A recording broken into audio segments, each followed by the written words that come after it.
Ladies and gentlemen, welcome again to another episode of Double Take. Today, we have a special episode planned where John and I will go through our 2020 NBA awards. We've been planning this for a while, actually. We've been trying to do it. We've been pushing it off. Once the bubble started, we knew it was going to be tough to fit this one in because there were so many other topics that we wanted to talk about. And so we didn't get to it. Of course, one of them being last night, the Miami Heat smacked the Indiana Pacers in the rematch where we saw Jimmy Butler take on TJ Warren. TJ Warren was super hot, and he slowed down Jimmy Butler. He's no longer the bubble MVP. No, not anymore. I say we give it to Jimmy now that Jimmy took this throwing away. I mean, I'm cool with that. No, but I guess really who it should be, John, is Devin Booker, who today 7-0, Phoenix Suns right now. Yeah, 7-0 Suns. The hottest team in the bubble. And then he dropped 35, and he became the Phoenix Sun who has the most 30-point games all time, which seems kind of crazy. He had 35 back-to-back, right, against the Heat, against who was their sixth win? I forgot who was. And then OKC. Yeah, OKC at 35 again, and then today again 35. Yeah. But in addition to the Heat winning, that was your safe bet, Alex, which of course was correct. Yeah, my safe bet also just paid out today. I took Celtics -4.5 versus the Grizzlies. So both of us right now are 1-1. Both of us lost our first bet, won the second one. We won't do another safe bet today, but we will on our next episode. So stay tuned for those safe picks for all you bettors out there. Yeah. But, of course, like I said, we're going to do NBA awards. So we're going to do MVP, Defensive Player of the Year. We're going to also – I forgot. Actually, we're going to do our all-NBA teams after our MVPs. Then we're going to do Rookie of the Year, Most Improved, Sixth Man of the Year, and that will do it. But let's start off with the biggest one. We've talked about this a little bit here and there in a couple of the past episodes that we've done. But, John, who is the 2019-2020 NBA MVP this season? Give me the All right, so this has obviously been covered a lot already, and I guess we are late to the game in that because everyone was covering it right before the bubble happened because they said the bubble will not factor in at all for the voters, right? So, But, Alex and I, when we had our back to the season or back to the bubble, I guess, NBA, start episode, I talked about how going into the MVP thing, that LeBron was just closing the gap when there was 20 games left in the season. And then, of course, March 11th hits. That Rudy Gobert game will always that'll go down in infamy. We'll always remember as that Corona game where the league stopped happened, and obviously that conversation ended. And I said, listen, if the Lakers have a really strong, 8 games, and the Bucks kind of rest Giannis and whatever, then I could see the voters wanting to give it to LeBron. We still are going to see voters give it to LeBron. However, because those 8 games don't count, and because even if you did count them. Well, LeBron, he might have, instead of jumping to 1, he might have fallen to 3 with the way he played. Yeah, well, we don't need against that. But bottom line, the 8 games didn't count. Yeah, so whatever. So unfortunately, it pains me to say this because I'm the biggest LeBron guy, and I want to see LeBron winning MVPs. And if it's close enough, even if someone's up on him by a little bit, like I'll give 2018 as an example, Harden won that MVP. But I would say LeBron was that season, right? Because it was close enough where I could make the argument. I just can't believe I'm saying it, but it's really just not even close enough. Giannis ran away with it. I hate to say it, but it wasn't even close. It shouldn't be. I'm going to be shocked when we see that, LeBron got however many votes as he's gonna get. Yes, he's gonna get some. But you know what? That is to say he should, because I would Giannis. This is a unanimous MVP caliber season, but it's not as much about how great your season is for being unanimous. It's about how much better were you than the guy who was in second place. And he wasn't unanimously better, but he was the unanimous MVP, if that even makes sense. I guess to me, it's always usually clear cut. Last year was a different situation, but whatever. With Harden averaging 36, right? Yeah. But just quickly to go by the numbers, Giannis led his team to the number 1 seed in the Eastern Conference, obviously. And the NBA. Right, in the NBA. And before the bubble, the record was 53-12, and they had the number 1 seed in the East by 6 games. And they were on about a mid-60s win pace, which is what all-time great. About 66 games? 67? Yeah, just about, which is what the 2013. They were close to 70 earlier in the year. Yeah, the pace. they were. It was a question: can the Lakers or can the Bucks do it? And obviously, everyone learned from the Warriors' mistake. No one's going to go after that in the regular season. They rested their guys. They lost some games to not great teams, but just by the numbers, Giannis averaged 29.6, 13.7 rebounds, 5.8 assists with 1 block, 1 steal, and Jeez. he was. But this is the number one thing here. And this is why, that seems like, 30 and, nearly 14. 30. It's basically 30, 14, and 6. I mean, Right. who's done that? Like, no This one. is where it just gets ridiculous, okay? Giannis played only 30.9 minutes per game, okay? So about 31 minutes. LeBron was at 35.9, so that's 36 minutes per game. Wow. But if you bump Giannis's minutes up to per 36, which would be His stats to per 36, you're saying. if you bump his stats to per 36 minutes, okay? So that's saying that he would play. There's 48 minutes in a game. You're saying he plays 75% of that game. His numbers go to 34.5 points per game, 16 rebounds per game, and 6.7 assists per game. Okay? 35 and 16 rebounds. Like, that's unreal. Yeah. And the only reason he wasn't doing that is because they were blowing teams up by so much. He didn't need to stay in the game later. So the thing is, he was just so dominant, and it's like, it's not like he's playing with Dwayne Wade, Chris Bosh, or he's not Steph Curry, or he's not Kevin Durant playing with Steph Curry and Klay Thompson, Draymond Green, and he has a good coach, solid, proven coach. He has good role players around him. But this is really just a system that is all around him. And if you pluck him out, he's the nucleus, obviously. You take him out, that team, I would still say, because they'd make the playoffs. But they're definitely a bottom tier playoff team. They make the playoffs. They're probably about an 8 seed because they still got shooters and a good enough coach and whatever. But the fact is that they revolve around him so much without having like a really strong, solid number 2. Like, we give it a Middleton. Bledsoe's probably uses the ball a little bit more, but it's got to be honest, as much as I love LeBron. And then one more crazy stat that I have to throw out there was why Giannis is the runaway MVP. So before this season, if you took the top 12 player efficiency ratings, which was created by, I think his name is Hollinger. I forget what his first name is. Tom Hollinger. John or Tom or whatever. John, something like that. He worked for ESPN, and he created this because he wanted to compile stats in a different way that measured, overall players' impact on the game. However, it is a bit of a flawed statistic, like all statistics.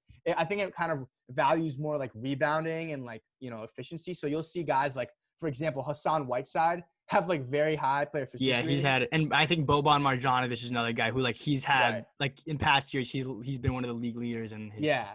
So it's not a perfect statistic. However, if you look at just like the NBA leading seasons for PER, player all efficiency, time. Before this season, this is the list. Okay, I'll just read down the names: Wilt Chamberlain, Michael Jordan, LeBron, Michael Jordan, Wilt, LeBron, Steph Curry, which was his 2016 season when they won 73 games, MJ, LeBron, and then the last one, the number 12 on that list, was Giannis's season last year, 2019. Okay. He was an MVP in.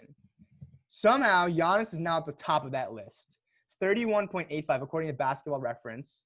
Okay, so this year he had you're saying this year he had the highest PER of all time. Of all time. So 31.85, and that was this 2020 season, and that's the highest that we've ever seen. And again, there was 20 games left in the season. You could argue that would have teetered off, maybe. You could argue it would have gotten better. But the fact is, you see the list, it's a bunch of Michael Jordan seasons, a bunch of LeBron seasons, a bunch of Wilt Chamberlain seasons. Just 3 statistical, dominant dudes, okay? Yeah. And then that one incredible Steph Curry season. And then it's Giannis at the top of that. Yeah, wow.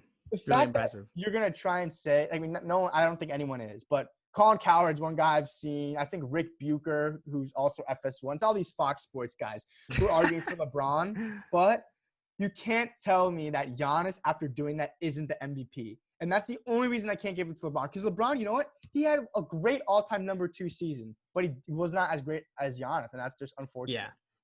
So you gave a great argument for Giannis. That's definitely why Giannis should win it. This is why both of us, if we had ballots, we would vote for Giannis, number 1. I do, actually. The NBA sent it. Oh, yeah? Yeah, I sent it in. They hooked you up? Double Take Sports? Yeah, I voted for Giannis. All right, bet.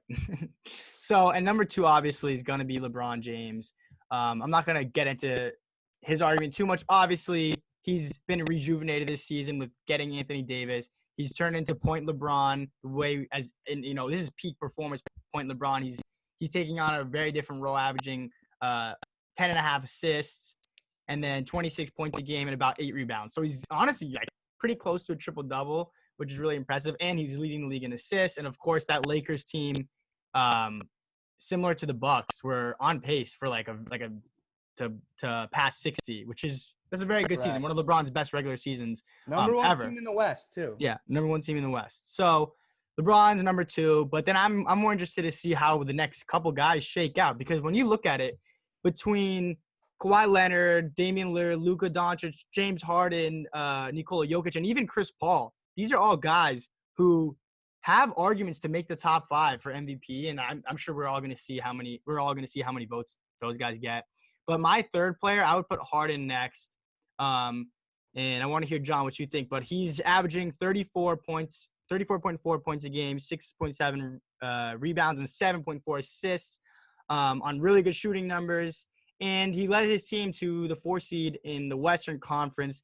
And I think my initial reaction was not to put Harden at number 3. I was like, nope, it's not Harden. He's not. But I think it's because we've seen him, and this is like kind of the story of Harden, who's only won 1 MVP in his career, where he always does these things where he puts up incredible numbers and has incredible seasons, but we undervalue it for some reason. And I know this season I'm inherently undervaluing it because of how amazing he was last year. And that became the norm, that he was going to drop 40 almost every night. And then this season, when he wasn't as good, he was a little bit less efficient. Their team wasn't as good. And he didn't obviously go on the scoring tear that he did last season to keep his team afloat when they had some injuries. That's why I think I've held it against Harden. But if you look at it and I compare him to the next few guys on the list of guys I just mentioned, I think Harden should be number 3. So do you want me to tell you my 4 and 5 too, or do you want to give me your? No, we're gonna do our All-NBA after. I'll just say, last year when we were still in the WZBC, studio, we would argue back and forth about the MVP. We did that a lot last year. Yeah. And I always went with Harden. And I thought last year, what he did with the Houston team, I thought it was very impressive and it was valuable. And that's something that I think that always needs to be said in the conversation about who's your MVP, who's your most improved, who's your 6th man, and all that, because there is a criteria that everyone has that's different. Okay. That's true. So if your criteria is about who scored the most points, then, it's going to be Harden, right? 34 points a game. However, you can look at the other seasons that the players had and say, you know what, Giannis was more valuable, right? And that's, I guess, what I'm doing here. And who's your number 3 then? I'm picking Luka over Harden as number 3. And to me, I hate to say it too, but I might just be engaging in some, Harden fatigue. Like, I've seen him do this before. And again, we've talked about this lots of times with the MVP narrative in the NBA as well as the NFL when Lamar Jackson won it. And even the year before when Pat Mahomes won it.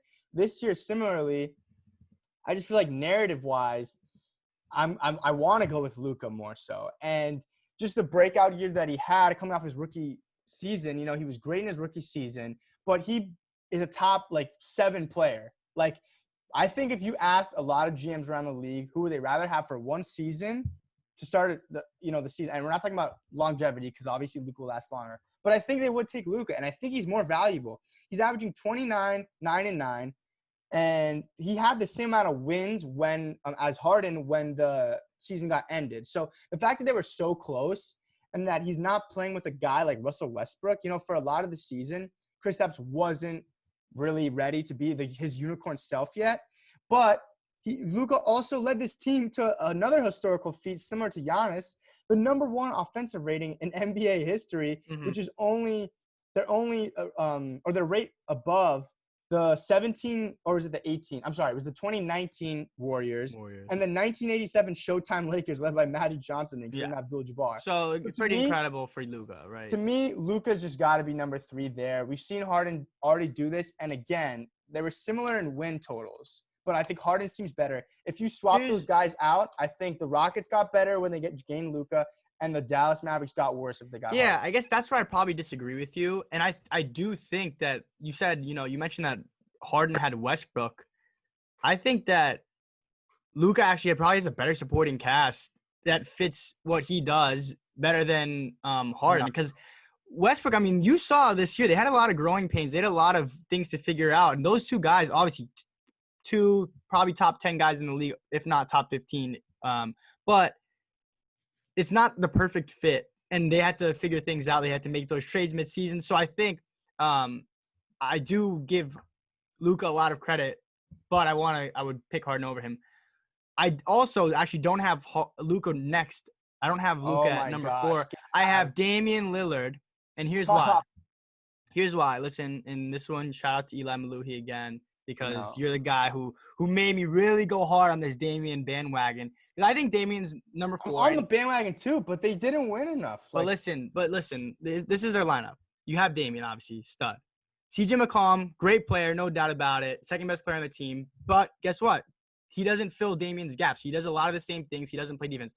And now they go into the season. They're without Nurkic. I could argue that Nurkic is the second most valuable player on this team, especially after watching these bubble games. Sure. Then you got guess some who else bubble. Let's say you got some bubble bias towards Damian right now. Well, no. Well, I mean, I made the argument before. You remember the text group chat where I was going hard for Damian. They were a 10 seed. And Eli was saying, dude, they've won 29 games. Like, they're not even in the playoffs. And I'm like, you're right. They're not in the playoffs, but they have a chance to be in the playoffs. They're literally a few games behind. And guess what's going to happen? Everyone would bet they would probably bet money that the Portland's going to be in the playoffs. And basically, what it comes down to for me is two things. One, Damian kept, I guess, three things. One, Damian kept them afloat all season with through their injuries. Two, Damian Lillard had 12-game span, and I think this is in February, beginning of February, where these are his scoring totals: 34, 34, 61, 47, 50, 36, 48, 51, 21, 26, 42, 33. Like, that span is like up there with like 12. If you look at 12-game spans, I don't have the. So then why is Harden not the MVP? He scored 34 a game. He did it all season long. Because I have Harden higher than Damian, but I'm saying it's not all about scoring. That was exactly. Let me get to the next thing. It's not all about scoring. Let me get to my next thing. Excuse me. I'm not gonna hold. Damian had an incredible season this year, and I'm not gonna hold the injuries of Zach Collins and Yusuf Nurkic against how great he was this year. He averaged 29, 4, and 8 assists. He shot 10 threes a game and made 39% of them. The ball was always in his hands. They knew that this guy was playing with Mario Hezonja and Hassan Whiteside running pick and rolls. Like people knew, like, all you got to do is shut down Damian, this is over. And guess what? So he was chucking up a lot of tough shots too, and he still was shooting 39% from three-point range. Like put some respect on Damian's name. All right. Whatever. Luka, I mean, this season, like I said, there's so many great players. Like, I have Luka at number 5, and I'm counting out Kawhi. I'm sure people will think I'm wrong for not putting Kawhi in my top 5, but there's been so many greats there. You're really teetering on the line of something that's like very important in all these conversations. Like, so how far do you take this? His team wasn't great, but he was doing everything. So like, we could look at a guy like Trae Young or Bradley Beal, dudes who are scoring a lot and their teams weren't great. Why aren't they as high? Bradley Beal did something similar as Damian. There's a huge difference. No. There's a huge difference between Trae Young and Bradley Beal and Damian. The difference is that, yes, were the Blazers not a great team? No, they were not a great team because of injuries, not Damian's fault. But the difference between him and those guys is that, guess what? They still were in reach of a playoff spot. Bradley Beal wasn't. Bradley Beal. He really wasn't, though, John. Yes, he really wasn't. And they're in the bubble. Weren't they? Guess what?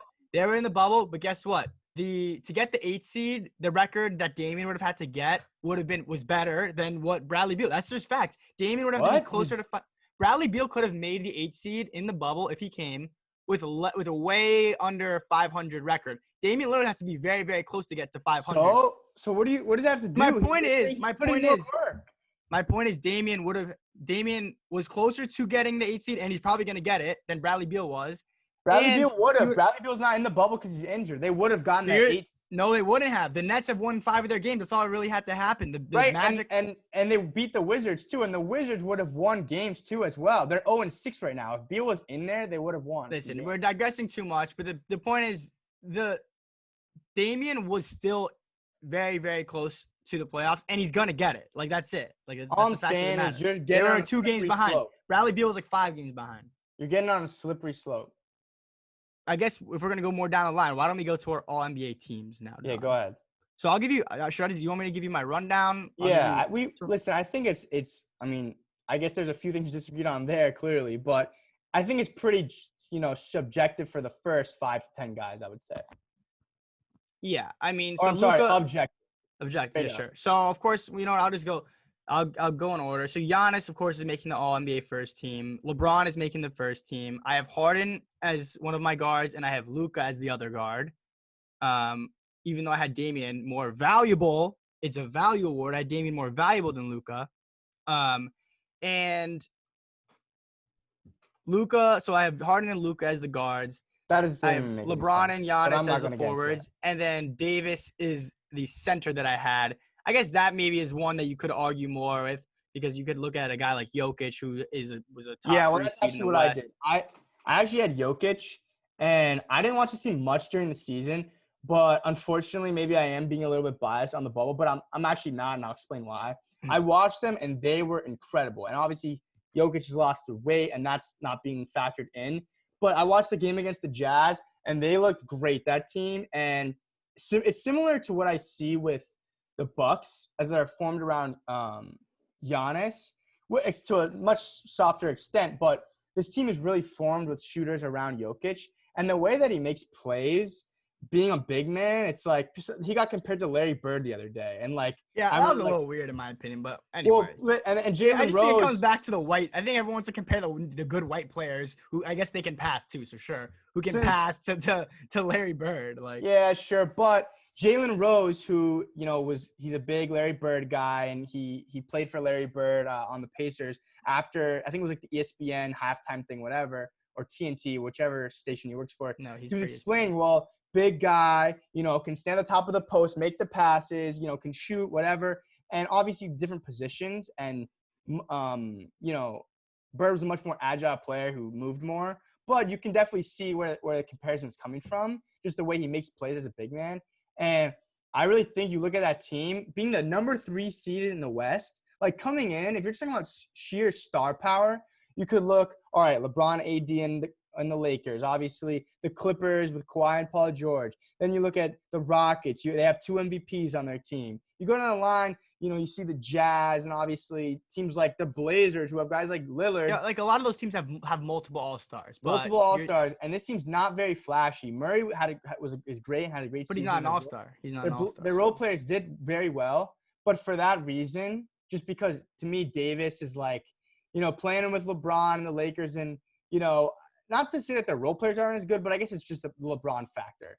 Because if Jokic is playing with LeBron, I don't know, is that team better? I don't know. We don't even get into that, but to me, I just think Jokic better season, so he's on my top 5. Yeah, I guess the reason I put Davis is I do value what the Lakers have done over, or I guess I valued what Davis has done with the Lakers, although he does have LeBron more than what Jokic has done, and it's close, no doubt about it. Like I'm not, I don't think it's definitely Davis runaway, but yeah. I picked Davis because this team, like especially now we're seeing in the bubble. So I don't think this is bubble bias. I made my list before the bubble, but especially we're seeing now as they get a few injuries and a few guys have left the bubble, whatever.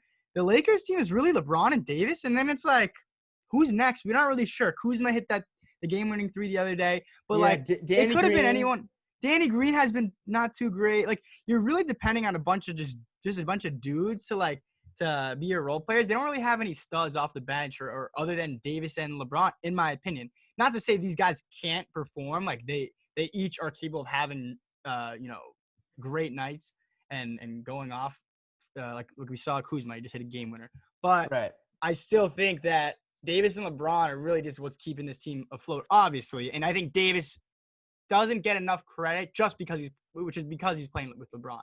So yeah. And I also think LeBron is amazing, but it's both of them. Oh yeah. So I'll read my second team now.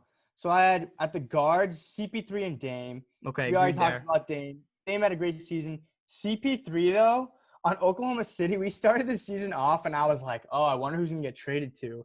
And I thought like him wearing an OKC Thunder jersey. I thought it was like a meme. I was like, this is hilarious. Like, I can't even believe he showed up to like the photo day. And I am seriously impressed. Like, he really was like, you know what? I got traded to this team. He didn't pull an Andre Iguodala, who even though Andre Iguodala is a Heat player, I still like have zero. And he has the same birthday as us. I still have like no respect for this guy. And just for what he did with the Grizzlies, forcing the trade out, saying he didn't want to play with all these young guys. Chris Paul's a much better player and is a star player and has less. And guess what? He left his ego at the door. He didn't care. He said, "Listen, I'm here to play basketball." And he's never won any championships, but Iguodala has done that. So Chris Paul really said, "Make a lot of great points." I'll take Shea under my wing. I'll take Schroeder under my wing. I'll throw some lobs to Adams, and I'll have some fun with this team. And I can't believe how good they are. Like, they were the right now. What seed are they? I mean, it doesn't matter because they're the 5. They're actually the 5 right now. Yeah, so they were the 5 actually going into which the bubble. Shocked everyone. I remember before the season, you were someone who's like, yeah, they're tanking, they're gonna be terrible. I actually did say that I remember picks. I thought that they could make a run for the 8 seed just based on they had a playoff team, the structure of a playoff team. They just traded basically Westbrook and Paul George for SGA and Chris Paul. So it's a little bit of a different dynamic there, but I definitely I wasn't counting on Chris Paul. I also love Chris Paul. So I'm also really happy to see him for sure. back as an all-star. He hasn't been an all-star in a few years. So yeah, and play those crunch time minutes with the all-stars in that game. Yeah. That's because he was on Team LeBron. Yeah, of course, obviously. But you look at that, he deserved to if you look at it. Yeah, sure. But yeah, so CP3 Dame. I got Kawhi because Kawhi, you have to put two forwards. So obviously it was Giannis and LeBron in that first team, like you said. Mm-hmm. And then my next forward, I know a lot of people had Tatum here. I gave it to Siakam because agreed. Coming off of a championship team with Kawhi leaving, when I saw the preseason like predictions, some people said the Raptors would be pretty good. I was like, there's no way they're going to be like, bottom of the the playoffs in the East. I thought they would be behind like, Miami, the Milwaukee. A lot of people counted them out, completely counted them out. Totally. I was one of those people. And the fact that he, we're going to talk about most improved pretty soon. He was the most improved player last season, but he honestly had an argument to do it this season. It would just be really weird to go for back-to-back most improved players because he went from averaging 16 points a game and he went to 23 a game. He's obviously the best Raptor on that team. And right now, obviously, we're not counting the bubble, but they had the third best record in the league. So best player on the third best record in the league, I got to give it to Siakam. Of course, no doubt. And then, of course, I finished with Davis because he wasn't on my first team. I had Jokic there. So Davis was my center on my second team. I'm glad we're in agreement there. I'm glad you didn't try to make the case for Tatum. Because I just think with Tatum, it's still like people see him and they see the best version of him when he's like not – like the first half of the season, Tatum struggled a lot. When we did All-Stars, I did not think that Tatum should have made it. I thought Jaylen Brown was one of the Celtics that should have made it, and he did at that point maybe. Well, when the voting happened, was like after that was right when Tatum had a string of games where he was playing really well, and that's when everyone was like, "That's why it happened." Yeah, everyone's like, "You're crazy if you think Brown should make it over Tatum." But anyway, so I do have Tatum on my third team, but I can't believe that some people, and I've seen, on the internet, people are putting him over Siakam. Over Siakam Kawhi. Is like, that is, I don't know what, I got to hear that argument. I mean, the numbers are identical. It's basically 24 points, 7 rebounds, and 3.5 assists. But just looking at like expectations and coming into the year, like, I guess that's why. The difference is winning. You look at what Toronto had. And I think Toronto's team isn't as, I guess, just on paper talented. If you look down their line, they end up having a lot of good bench players and guys that they've developed from their G But League. They're also just like kind of no names. It's not like people expected them to be good. It's not like the Celtics have a lot of talent. Right. So to me, Siakam is definitely over him because also their record is much better. So not much better, but they have a few games. Yeah, they pulled away with that 2 seed. So I'm giving the nod to Siakam, obviously. Mm-hmm.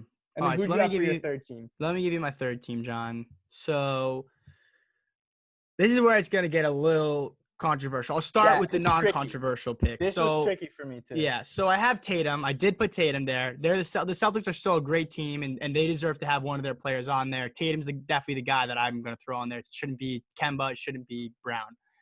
Next, in my other forward, I have Tatum at forward. I have Chris Middleton at forward. They're a historically great team. Their point differential is top 5 all time, which means something. And of course, they're the best team in the league. So I think they deserve to have 2 players. So Chris Middleton is on my 3rd team with Tatum at the forward.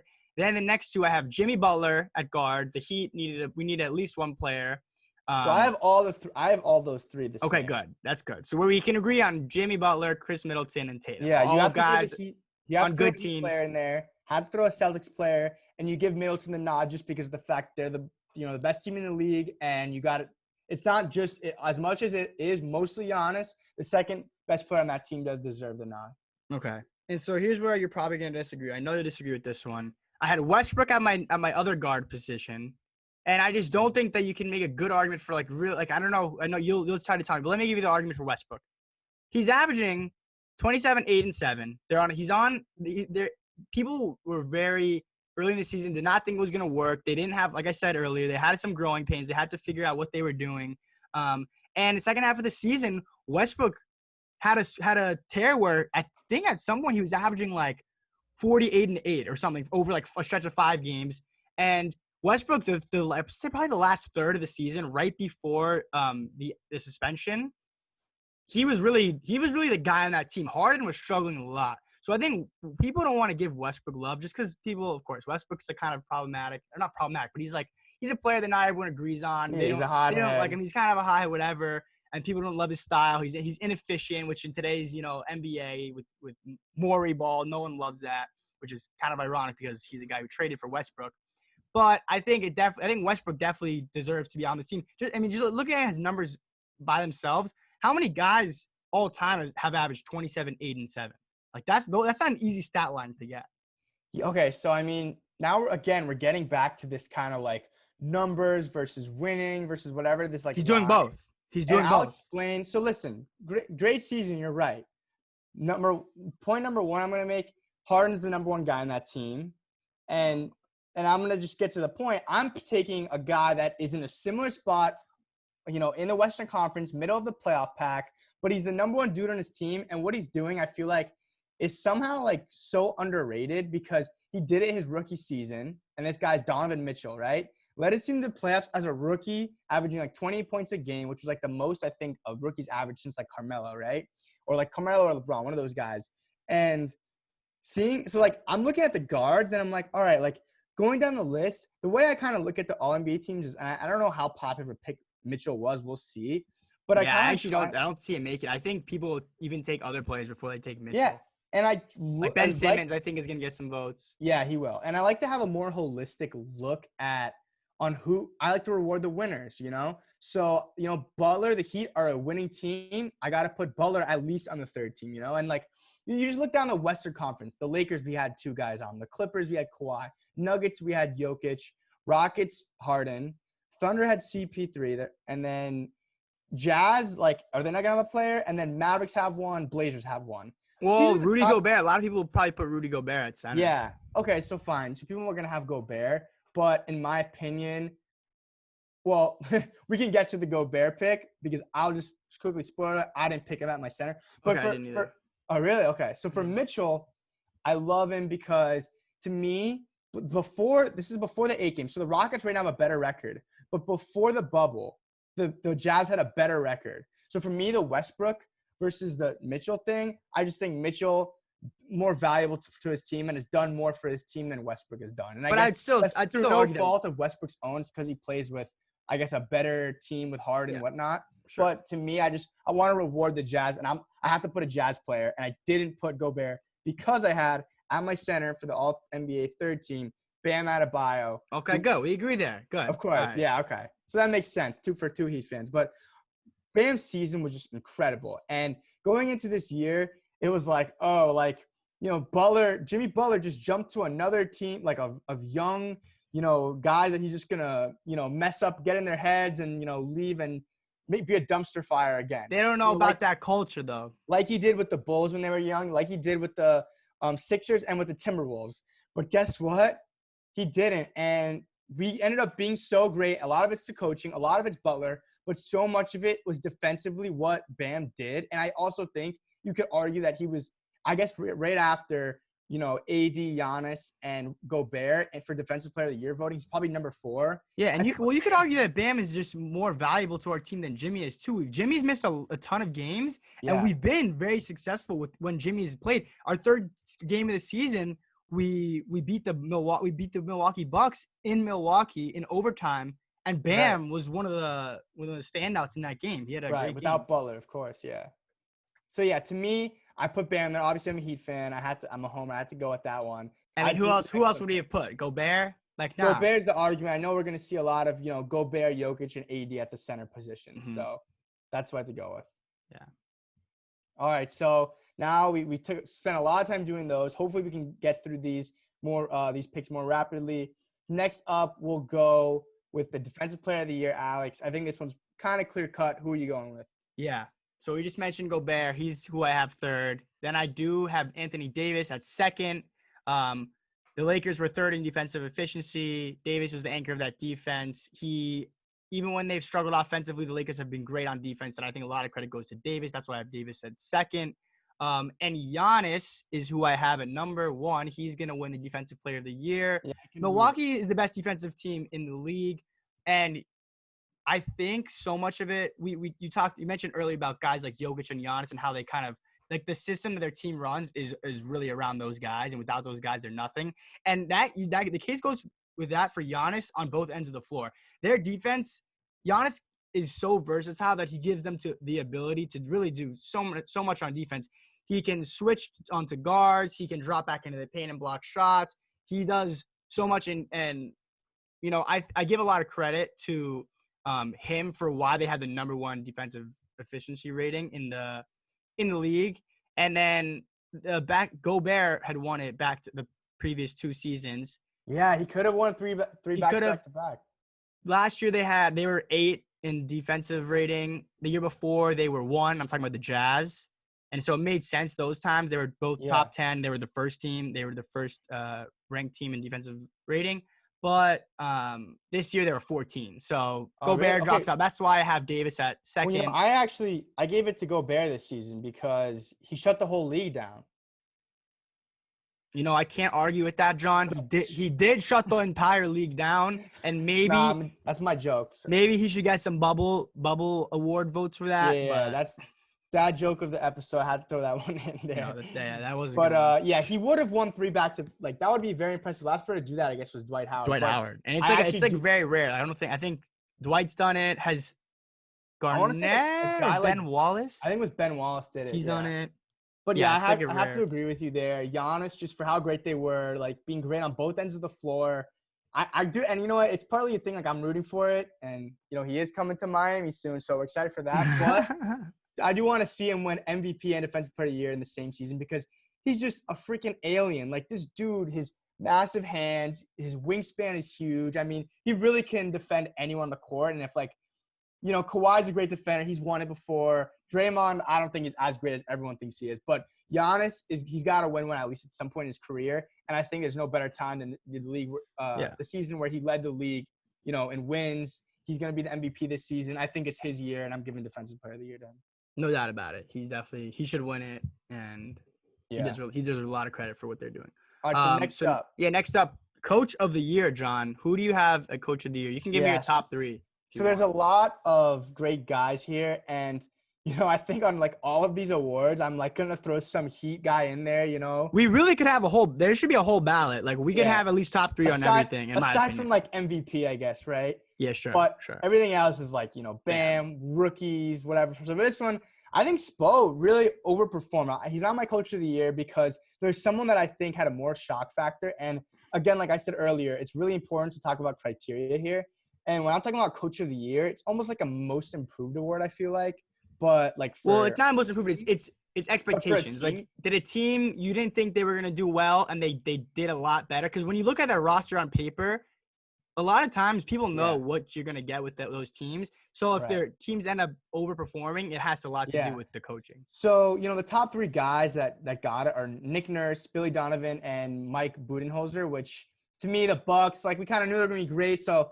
Giannis, you have the best. He won it last year. He literally won it last year. How did you slip up? They should have had Spoelstra up there. So the guys that I think that were impressive with Nate McMillan, who without Oladipo for a large part of the season, we all thought, oh, they're going to be out of it, but whatever. They were great. They were like very good in the Eastern Conference, and they were playing with the top of the league or the top of the conference.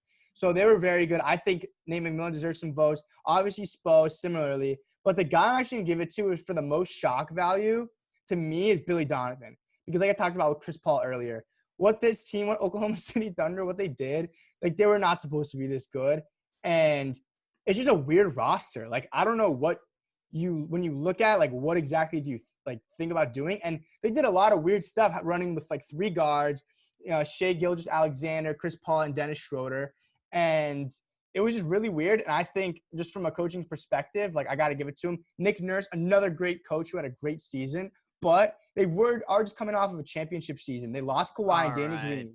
They lost Kawhi and Danny Green, which is crazy. But they still had a very good like playoff roster together, And to me, OKC, like if you told me they were gonna get the number 1 pick in the draft before the season, I'd been like, oh yeah, that sounds about right, because we didn't know what to expect. I wouldn't have. But look what happened. They were really good. So, they were like number 5 in the Western Conference. That's a tough conference, and they were that good. Sure. To me, I'm giving it to Donovan. Sure. Really quick on Billy Donovan, I think I found a comparison with him and Brad Stevens, both young coaches who have come to the NBA from college. Billy Donovan coming from the University of Florida, and Brad Stevens coming from Butler. Those are guys that we've seen. I've ridiculed Billy Donovan a ton when he had both Kevin Durant and Russell Westbrook. Right. And so he didn't do well with a really talented team and a roster that had a lot of big names on it. But then he's doing very well with a team that didn't have high expectations. We've seen this with Brad Stevens. Brad Stevens came into the league, and within a few seasons, when people still weren't expecting the Celtics to be great, he got them to the playoffs, and he even got them to that one season. They got the 1 seed when no one would have expected it. Yeah. And then when he had Kyrie, Hayward, or I guess Hayward got injured that season. But when he had all these, or no, still last year too. He had Kyrie, Hayward, Brown, and Tatum, and he had all those guys and Horford that we thought this team was going to win 65 games. He wasn't able to get the job. So I don't know if it's like a college thing, and somehow the way college coaches, these good college coaches end up doing that. It's more of it's something that like more, maybe it's just they value like the team more, or something it's about team oriented. It's like next guy up, and like it's not about Westbrook, the superstars and stuff. Westbrook, like that. Paul George, KD. Like when they have these guys, or like Kyrie Irving, like it stops the ball. It's more like something like I remember one of our like middle school basketball coaches would say when we would play like 1-on-1. He'd be like, "It's that helter skelter ball." Like it's kind of what Kyrie does, Westbrook and Paul George, KD. And I think it's less coachable for these guys coming out of college where they can have a team system. And it makes sense why we've seen, Donovan be more successful this season. So I have Billy Donovan at number 2. I have Eric Spoelstra at number 3. Like Spoelstra, like, are you kidding? Vegas thought our over-under for wins this season was 43.5. Like, we were on pace to win over 50 games. Yeah, like, we were not a 500 team at all. Spoelstra, he never gets enough credit. Like, I feel like every year we're saying this, and he doesn't get enough credit. But whatever, this is the year that he should have been top 3, definitely. But I will have to, tip my hat off to Nick Nurse, who is the person that I would pick for Coach of the Year, because you more than I did, but you especially you didn't think this team would be good at all. You're like, they lost Kawhi. It was all Kawhi. Even now, you're reluctant to give them I didn't think they'd be credit for how good they are, because they don't have that guy. They don't have Kawhi Leonard yet anymore. Excuse me. And this season they had the longest win streak of the season, where they had that 15-game win streak right before the suspension. I think this was around February, March, and they've really shocked everyone. Wait, did they beat the Miami Heat though?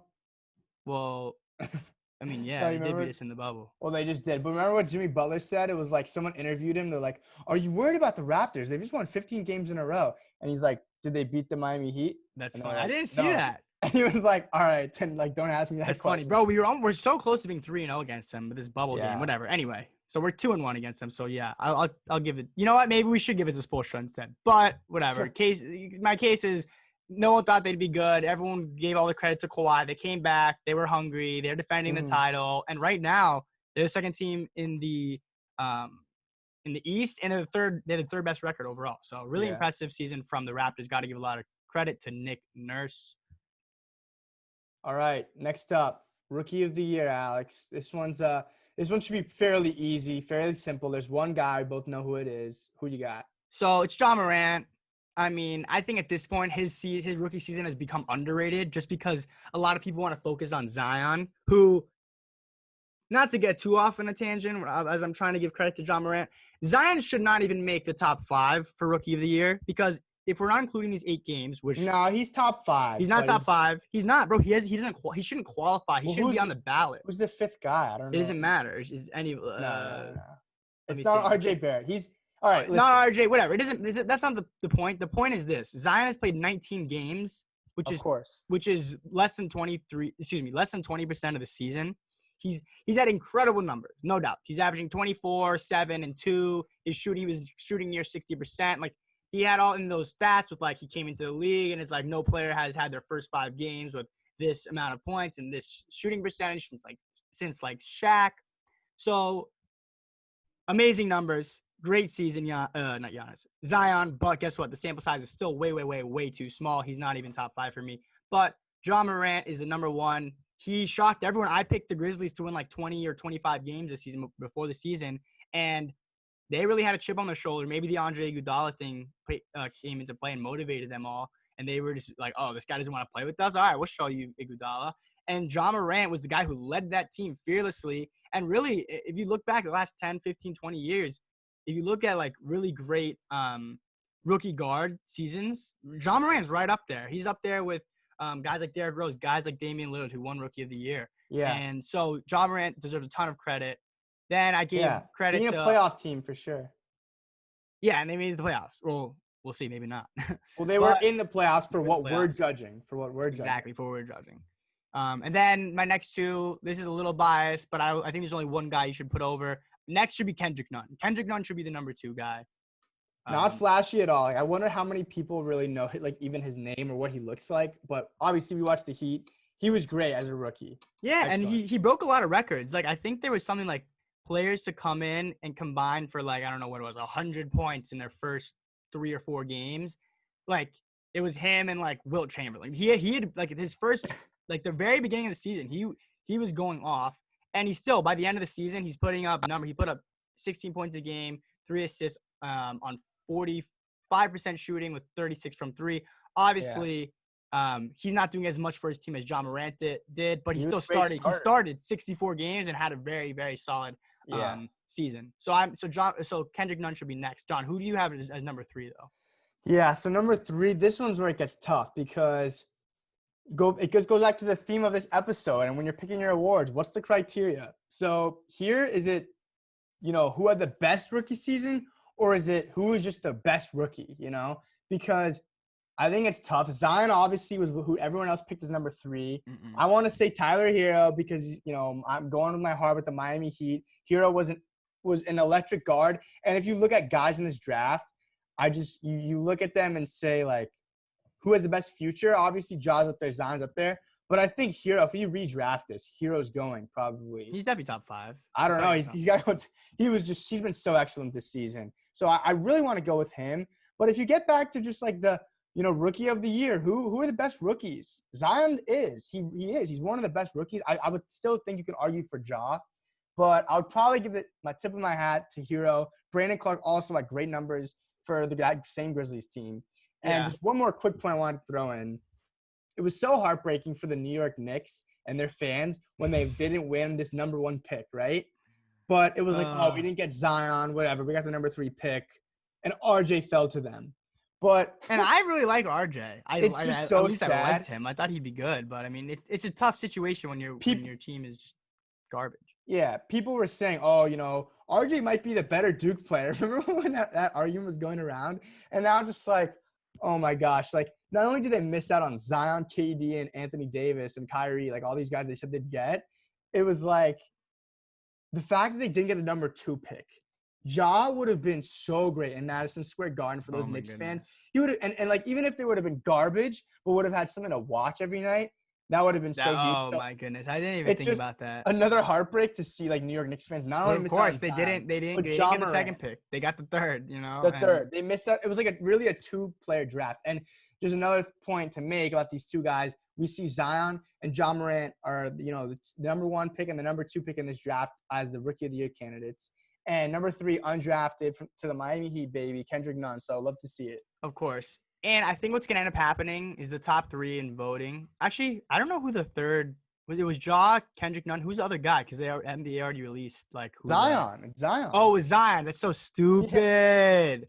So stupid. Okay, because I'm thinking in my head it should really be either 1 Heat player and 2 Grizzlies, or 2 Heat players and 1 Grizzly. In my opinion, because I think Brandon Clark and Tyler Hero like the toss up. Zion played 19 games. He should not be He should not even qualify. Anyway, John. Next up, we have most improved. This is another one that there's a lot of like really a ton of names that you could throw out there. Even a guy like another, of course, to give credit to our Miami Heat, their favorite team, to a guy like Duncan Robinson, who went from nothing to like now he's literally the best shooter in the league. And he wasn't really even in the conversation. Though. And he's not even in the conversation. But his advanced statistics are unreal, which we're not going to get into. But he's so valuable to our team. He is, and he's literally one of the best. I mean, right now his 3-point percentage is top 5 all time. Right. Only I think it's like only Curry has a better percentage after shooting like the amount. Well, he beat out Curry. He's better than Curry. They're like very close, but Curry's obviously shot a ton more shots than him. Anyway, a guy like Duncan Robinson not even gonna get looks for most improved. So John, who do you have as most improved this season? So the top 3 guys are Luka, Ingram, and Bam. According to the league and whatever, that they got the most votes. Those are the 3 candidates. Mm-hmm. But there still are so many guys down the line. You just named Robinson, Spencer Dinwiddie, but there's one in particular that to me, like, I'm shocked. It's kind of mind-boggling because you look at last year's, the template, right? This is another criteria where you can go any different way. You can go, was the guy horrible went from being nothing to like being a solid guy? Did this guy go from being a solid guy to an MVP player or what? And that's what Siakam did last season. And the guy that I'm thinking of that did that is Devontae Graham, who Luka Doncic, who was one of the 3 guys, Doncic said, don't give it to me. I shouldn't even be one of the candidates. It should be Devontae Graham. Luka's being humble, by the way. Luka's just being humble, and it's sweet, Luka, but guess what?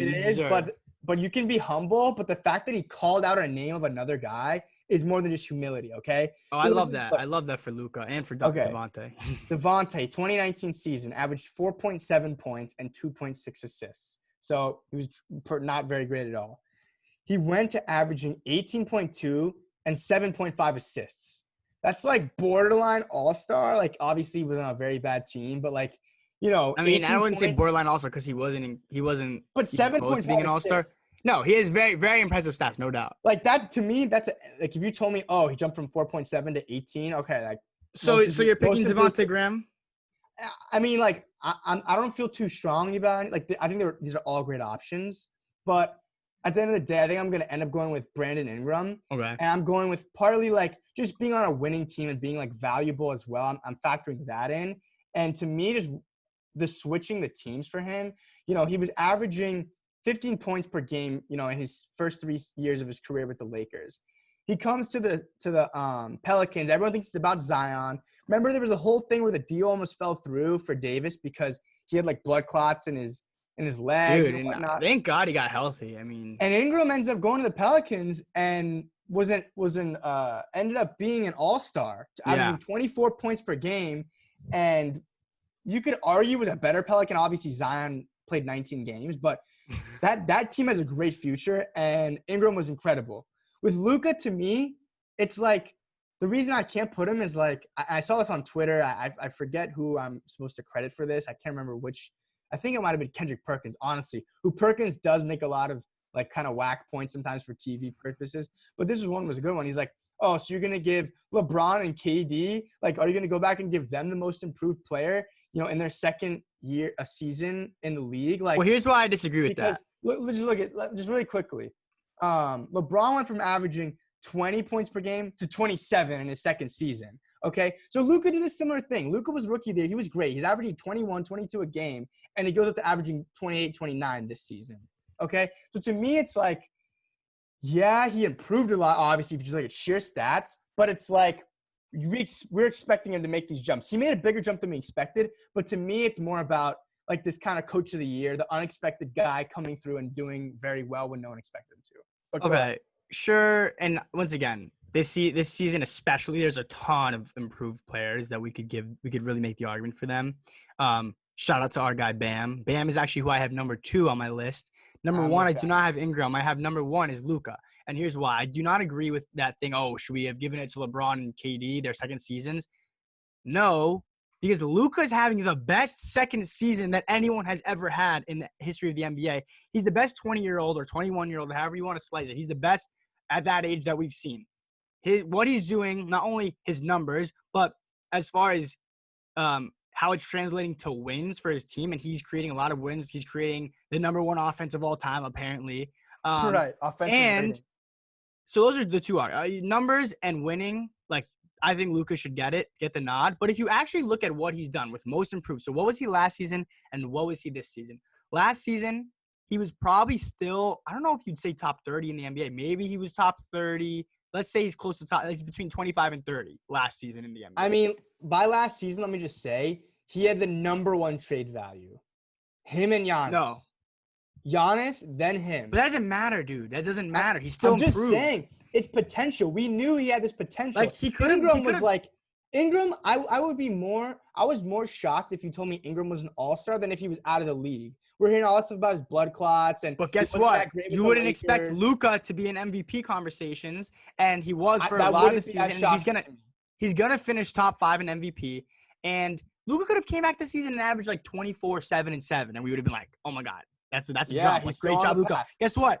He did 29, 9, and 9, which is really like in all. That's a career year for most players. But for Luka, he's excellent. That was the second season, so I think he's the most improved. I don't really buy the argument that because he was Rookie of the Year last year, he can't win it. He went from being good. He went from being good to like transcendent, literally transcendent. And with a lot of these guys, you expect it to be like from like a bad player to being a good player. Luka's been from good to freaking great. So again, I mean, LeBron James did the same thing from his rookie year. Well, no, but he still didn't though. He did because they didn't win. They didn't win as much, and he didn't have the same numbers. Not as great of a team, but we're not getting into that. He went from like 20 to 27, but you know who won it instead? Bobby Simmons. And as much basketball information as I know, I don't even know who that guy is, but he was a 2005 most improved player. And I just think, again, like expectations, we expected him. Yeah, I expected him to look like this in his third or fourth season, not his second. No, he did not even. You probably expected like his fifth season, dude. No. I mean, he was doing nearly this last season, like 21, 7 and 6 about.